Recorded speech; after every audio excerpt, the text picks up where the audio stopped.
Hello everyone and thank you for joining me. Today I have something a little bit more different than I usually do. Today I will be looking at an actual glass dip pen coming from your favorite brand, Majohn. It kind of grabbed my attention when I was looking on Amazon some time ago.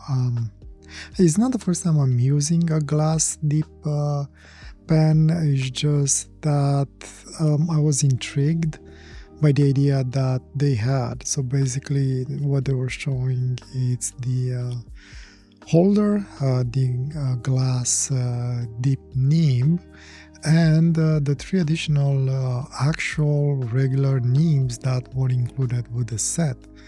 So I was curious to see how it's gonna work, and well, curiosity got the best of me, and I got a set. When I received it, I have to admit I'm actually quite impressed by how nice the holder is. It's not glass, it is a resin, I believe. And it's actually quite pleasant the way it's made. It has a transparent side of it, and then some what I like to call it a fractal or flower-like pattern inside the resin. Now the actual glass nib matches the holder. I don't know if they come in different colors or not. I only have this one and I've seen only this one on Amazon when I ordered it, and it's a pinkish color, which I actually kind of like. I have nothing against it. Pink, it's a nice color. The cool thing about it is that you can actually unscrew the nibs from the holder, and they seem to be using the actual number 5 nib colors that they have on their regular fountain pens with small changes to it. First of all, you won't have an o-ring on these colors, and at the same time you do not have the nipple where the feed or the nipples feed will go inside the collar.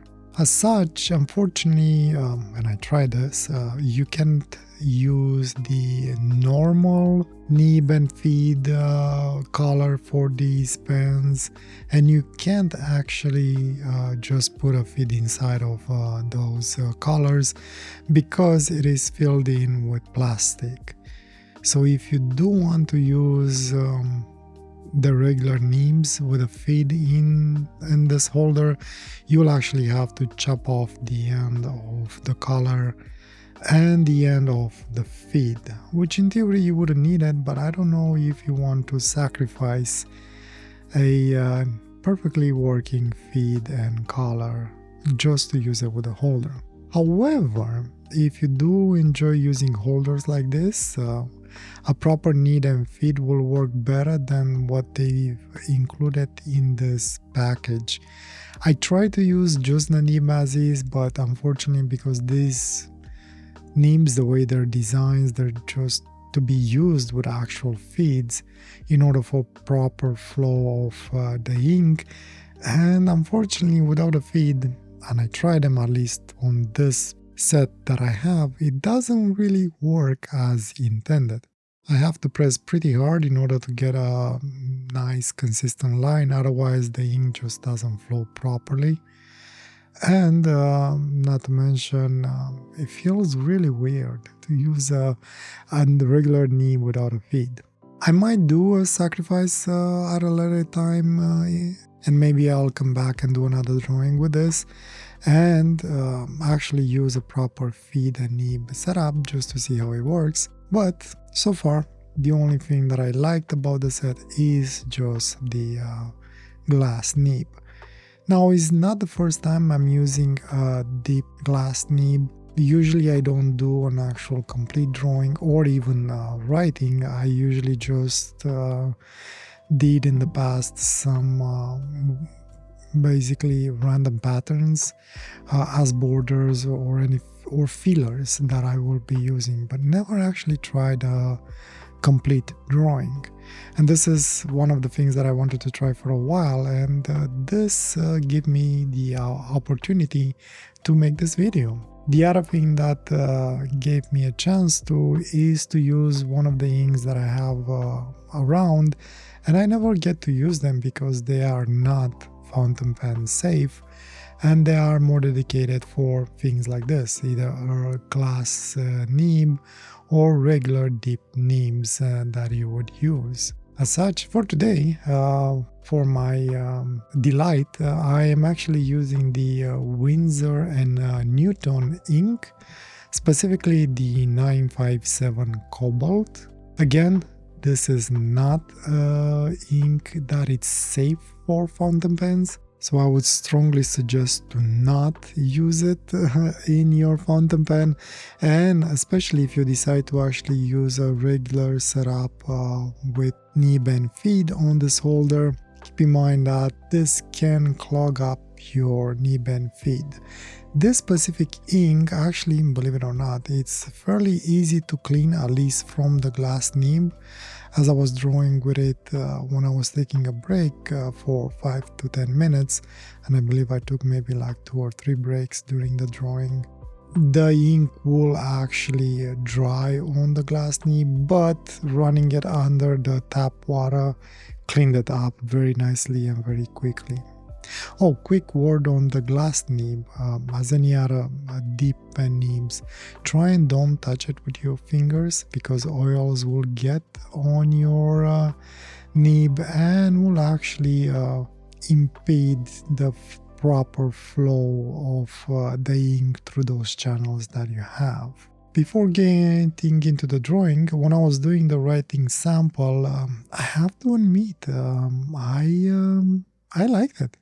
I don't think I ever actually wrote with a glass nib before, and specifically on the Muji paper that I'm using, it was actually really smooth and really pleasant to use. The only thing that I find a little bit maybe annoying is that the flow of the ink is not constant.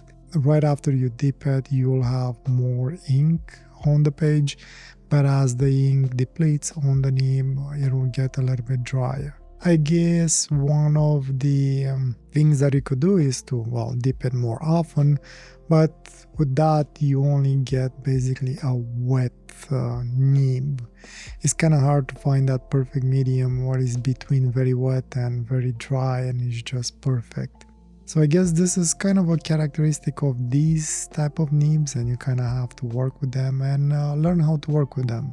Yeah, I have to admit I actually like it, especially for the drawing portion. The writing, I did like it, but like I said, I think that the difference between very wet and very dry, it's not as subtle as you might like it as you write, unless you accept it to always be very wet if you dip it often.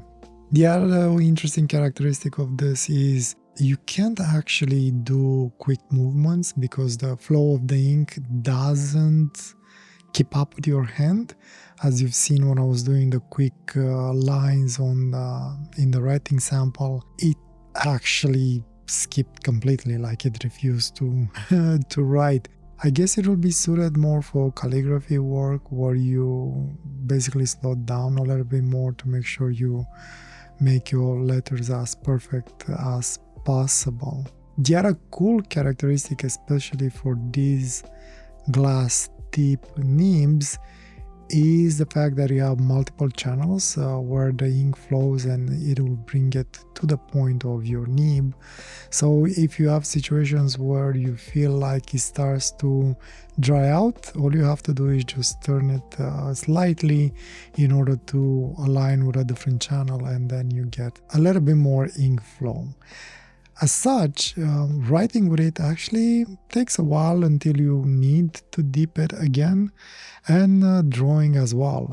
I think the ink will tend to dry faster than you would actually use it as you draw or write. And again, for this specific ink, because it's not fountain pen safe ink, it will tend to dry a little bit faster, and it will tend to start to be tacky a little bit faster than usual. You can definitely use regular fountain pen ink, not an issue, and that probably will solve some of the issues that I was talking a little bit earlier. But in my perspective, the whole point of deep nibs is to allow you to use inks that you wouldn't want to use with your fountain pen. And at the end of the day, to be honest with you, I really like this deep pen. And I really like glass nibs. They have their own specific way to work with that I find it quite pleasant. While I was doing the drawing, it took me a while to get used to the ink flow and how the nib actually feels on the paper.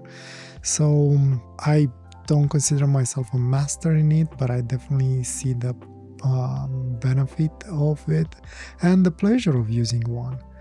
So you might see me starting using some glass deep nibs from time to time. Not as often as I use fountain pens, but things to come. I'll definitely want to try out more and get more used to it. What I liked about this one specifically is that from all the glass deep nibs that I have, this one seems to be at a most finest point, which is good because it kind of matches my style of my style of drawing, even though it's not as fine or as an extra fine fountain pen, for example. But the other bad thing about it, because it's glass, you gotta be careful with it, where you put it and where you bang it against, because it's very easy to actually break that tip off. And most of the times, once you break that tip off, it's pretty much done. There are ways to ground the glass and make it back to a fine point, but you might have issues with the actual channels, might not reach properly to the tip of the nib as it would have when it was originally made. However, don't throw away your deep glass nibs if you break off the tip. You can actually reground that if you want to, obviously. And yeah, that's about it. The drawing for today actually turned out very interesting. I keep on saying that, I know. I don't know what it is. I have no clue what it is. I was more focused on getting to learn how to use the actual glass nib and slowly work my lines, trying to kind of match whatever I'm doing with the fountain pens. I think I kind of succeeded, and towards the end of the drawing I finally figured out what to do with it, and I really enjoyed it. The drawing in itself didn't take me long to do, maybe an hour and a half or something like that. It definitely puts more ink onto the page, even on this paper that I'm using. And the good thing about this nib and the paper is that I don't get a clogged nib anymore, which is good and bad at the same time, because usually I use that to my advantage to get a drier line and slowly build up my values and layers. With this one is more like it's on the page, but I could still get that effect because, like I mentioned, if I move my hand a little bit fast, then the flow is not as good, so it kind of skips and you can mimic that dryness that you would get with a clogged nib on this paper. Bottom line, I actually enjoyed this pen. I'm happy I have it in my collection. I find the other nibs that it came with kind of garbage for this. They don't seem, at least for me, they didn't work as needed. But I might try again another drawing in the future and sacrifice one of the regular nib units replacement that I have for the Moonman number 5. And see if I can fit it in here and see how long I can actually use it for writing or drawing with just the feed. The feed in itself, it is like a tiny reservoir that can be used to hold ink, but at the same time it will give you a more consistent line and ink flow because of the nib itself. Anyway, I think I'll stop here. Today was a fun drawing and quite exciting to try this glass nib for the first time for doing a sort of a proper writing with it and a complete drawing, not just fillers. So if you like them and you enjoy deep glass nibs, have a look at them or have a look at this. You might actually like it. I find it pleasant. The holder is actually very comfortable to use. Anyway, I'll stop here. Hopefully you found it entertaining and useful. Let me know what you think, and I'll see you next week. Thank you for joining me, and I wish you nothing but a wonderful day or night, whatever you are. Take care. Bye.